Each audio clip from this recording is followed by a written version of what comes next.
నమస్కారం ఘంటారావానికి స్వాగతం ముందుగా ప్రధానాంశాలు జార్ఖండ్లో హావ్డా ముంబై ఎక్స్‌ప్రెస్ కు ప్రమాదం పట్టాలు తప్పిన 10 బోగీలు ఒకరు మృతి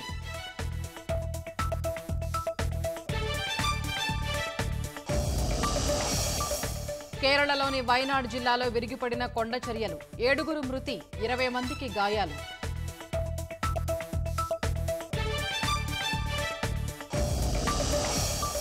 ఏడాదిలో 1,25,000 గృహాల నిర్మాణానికి ప్రణాళికలు కేంద్రం సాయంతో పూర్తి చేస్తామన్న మంత్రి పార్థసారథి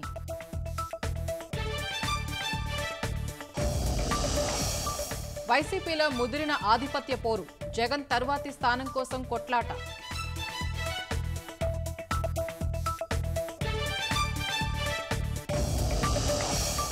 విద్యార్థులపై ఒత్తిడి తగ్గించేలా కేంద్రం చర్యలు ఏటా 10 రోజులు బ్యాగులు లేకుండానే తరగతులు